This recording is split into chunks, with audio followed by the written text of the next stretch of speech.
जय हिंद।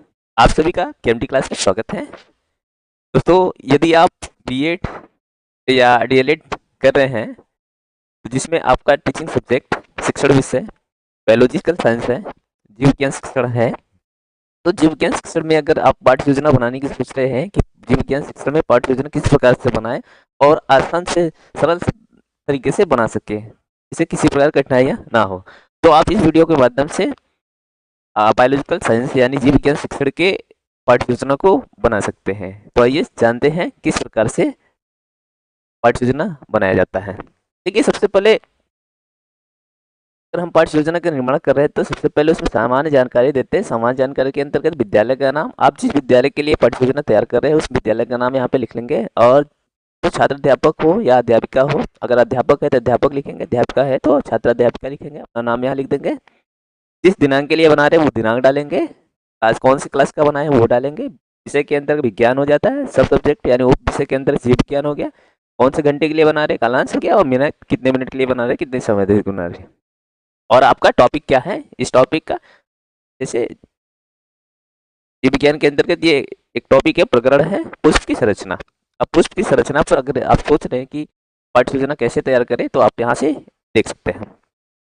इसमें सामान्य उद्देश्य लिखते हैं। सामान्य उद्देश्य यानी विषय से संबंधित जो होता है, छात्रों में विज्ञान विषय के प्रति रुचि उत्पन्न करना है, छात्रों में तार्किक और मानसिक शक्ति का विकास करना है, छात्रों में वैज्ञानिक दृष्टिकोण का विकास करना है, छात्रों या विद्यार्थियों में के जीवन पर विज्ञान के प्रभाव को समझाना विकसित करना है, विद्यार्थियों में आलोचनात्मक चिंतन का विकास करना है, छात्र में प्रायोगिक कार्य के प्रति रुचि उत्पन्न करना है। ये सामान्य उद्देश्य हो गया।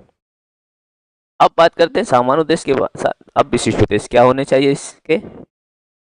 तो विशिष्ट उद्देश्य के अंतर्गत हम तीन तरह के उद्देश्यों को लिखते हैं, एक ज्ञानात्मक उद्देश्य, बोधात्मक उद्देश्य और क्रियात्मक उद्देश्य। ज्ञानात्मक उद्देश्य के अंतर्गत की पहला ये हो जाएगा कि छात्र पुष्प के बारे में जान सकेंगे, छात्र पुष्प के बारे में कार्यों के बारे में जान सकेंगे, उसको परिभाषित कर सकेंगे।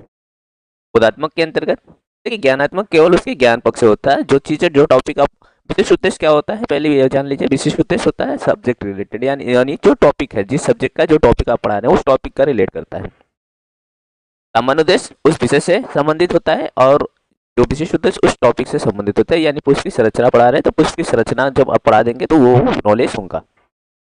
तो ज्ञानात्मक में ज्ञान सकेगा, बोधात्मक में यानी समझने की बात कहते हैं, जब उसको आप पढ़ा देंगे तो क्या क्या उसके अंदर बोध हो जाएगा, यानी कि पुष्प के विभिन्न अंगों के बारे में विवेचन कर सकेगा।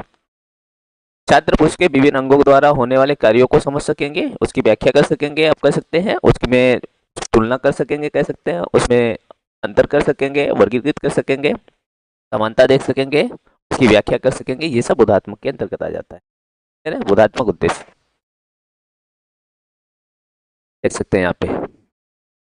अब आती है क्रियात्मक उद्देश्य। क्रियात्मक उद्देश्य यानी कि क्रिया से संबंधित होता है, यानी प्रयोग से संबंधित होता है। जो आप जब उस विद्यार्थी को जो टॉपिक पढ़ा देंगे तो वो उससे संबंधित क्या प्रयोग कर सकेगा, क्या क्रिया कर सकेगा, यानी छात्र के विभिन्न अंगों का प्रयोगात्मक अध्ययन कर सकेंगे। छात्र विभिन्न प्रकार के पुष्पों में अंतर कर सकेंगे। ठीक है, अंतर करने की बात वही पे आता है। यहाँ पे आप कह सकते हैं उसमें निर्णय ले सकेंगे। अंतर करने का मतलब यहाँ पे है कि उसका निर्णय ले सकेंगे, डिसीजन ले सकेंगे, उसका मूल्यांकन कर सकेंगे। ठीक है, ये चीजें यहाँ पर। उसके बाद सहायक सामग्री, आप किस तरह के सहायक सामग्री का उपयोग कर सकते हैं। पुष्प की संरचना तथा उसके विभिन्न अंगों को प्रदर्शित करने वाला चार्ट पेपर, चौक, डस्टर, सजीव पुष्प भी ले सकते हैं इत्यादि। पूर्व ज्ञान यानी छात्रों को अपने आसपास पाए जाने वाले विभिन्न प्रकार के पुष्पों का सामान्य जानकारी रखते हैं, या ठीक है उसकी जो संरचनाएं होती है उसके संबंधित सामान्य जानकारी रखते हैं। शिक्षण विधि, किन किन विधियों का प्रयोग करेंगे, प्रश्नोत्तर विधि, व्याख्या विधि, प्रदर्शन विधि, आगमन निगमन विधि इत्यादि विधियों का यूज कर सकते हैं। अब शिक्षण बिंदु, इस पाठ्य योजना में कौन कौन से शिक्षण बिंदु होंगे। पुष्प की संरचना, पुष्प के भाग का वर्णन और पुष्प के कार्य, ये तीन शिक्षण बिंदु है इस पाठ्य योजना में तैयार किया गया है। तीन शिक्षण बिंदु को ध्यान में रखते हुए अब बात आती है प्रस्तावना प्रश्न, किस प्रकार से प्रस्तावना तैयार करेंगे। तो इसमें आप देख सकते हैं तीन कॉलम है, क्रम संख्या हो गया, छात्र अध्यापक का कथन और छात्र का कथन। यहाँ पे आप अध्यापक है तो अध्यापक कथन लिखेंगे। प्रश्न किस प्रकार से बनाएंगे, संरचना के आधार पर पौधों को कितने भागों में बांटा गया है? तो उत्तर विद्यार्थी का आता है 2 भागों में बांटा गया है। उन 2 भागों के नाम बताइए। जड़ तंत्र, प्ररोह तंत्र। अब पौधों के जो प्ररोह तंत्र है में कौन कौन से अंग होते हैं? तना, पत्ती, फूल, फल, बीज इत्यादि। अब तना, पत्ती या फूल में पौधे का सबसे आकर्षक अंग कौन सा होता है? तो सबसे आकर्षक अंग कौन सा होता है? पुष्प या फूल। तो पुष्प की संरचना से आप क्या समझते हैं? बच्चे के लिए ये समस्यात्मक हो गया। तो अब आपने यहाँ कहा क्या उद्देश्य कथन। बच्चों आज हम लोग विज्ञान विषय के अंतर्गत जो भी जीव विज्ञान पढ़ना है उसके अंतर्गत हम क्या पढ़ेंगे? उसकी संरचना के बारे में विस्तृत अध्ययन करेंगे। ठीक है यहाँ तक? अब यहाँ से आप इस तरह से आप 4 कॉलम बना लेंगे प्रस्तुतिकरण के लिए।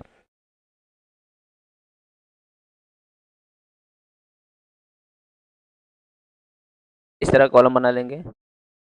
अब यहाँ क्या करेंगे? अब यहाँ पे ब्लैकबोर्ड वर्क यहाँ पे है उसी का भाग ब्लैकबोर्ड वर्क करेंगे। स्पष्टीकरण यहाँ से है, यहाँ तक स्पष्टीकरण दिया गया है।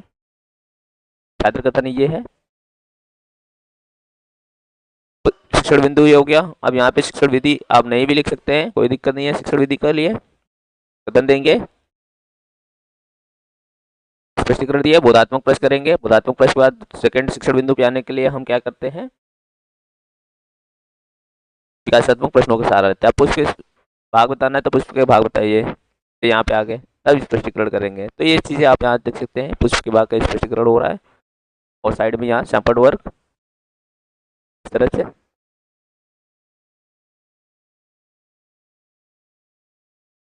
आप उसके भाग के विभिन्न भागों के बारे में आप बता रहे हैं। छात्र का काम हो जाता है, देखते हैं, सुनते हैं, समझते हैं। आप सैंपल वर्क पे अलग अलग जो चीज़ें आपको बताना हो सैंपल पे यहाँ पे डायग्राम के माध्यम से, चित्र के माध्यम से लिखकर आप बता सकते हैं। जैसे आप देख सकते हैं। फिर बोधात्मक प्रश्न ने पूछा, आपने जो स्पष्टीकरण दिया उसमें बोधात्मक प्रश्न पूछते हैं। पुष्प के आकर्षक भाग को क्या कहते हैं? दल पुष्प कहते हैं। पुष्प के दल भाग को क्या कहते हैं? पुंगक कहते हैं।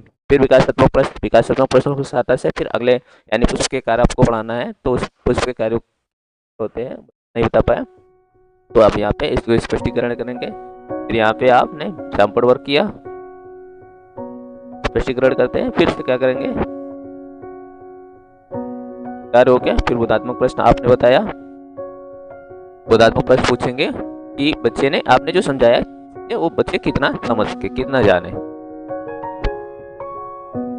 फिर उसके बाद पुनरावृत्ति प्रश्न या मूल्यांकन प्रश्न करते हैं। पुनरावृत्ति प्रश्न या मूल्यांकन प्रश्न 4 प्रश्नों की सहायता से पूरे पाठ का मूल्यांकन करते हैं। आपने पूरे पाठ में कितना पढ़ाया, कि समझाया, बच्चों को कितना समझ आया। फिर उसके बाद कक्षा कार्य देखते हैं, क्लास वर्क। क्लास वर्क करेंगे। क्लास वर्क देना है तो करेंगे, नहीं देना है तो यहाँ पे नहीं करेंगे। ठीक है, तो क्लास वर्क आप कराएंगे, क्लास वर्क देते हैं। फिर उसके बाद निरीक्षण कार्य।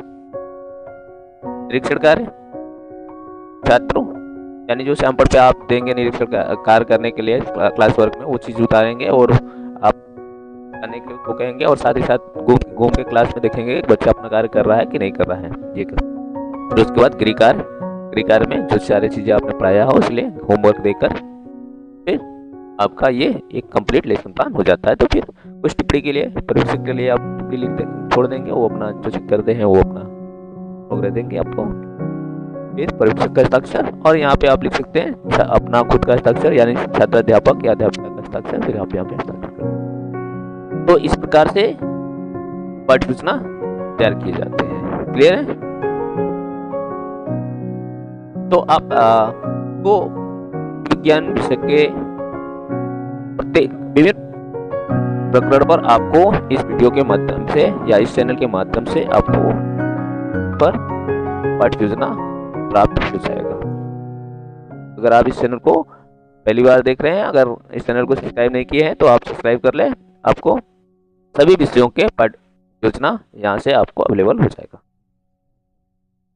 धन्यवाद।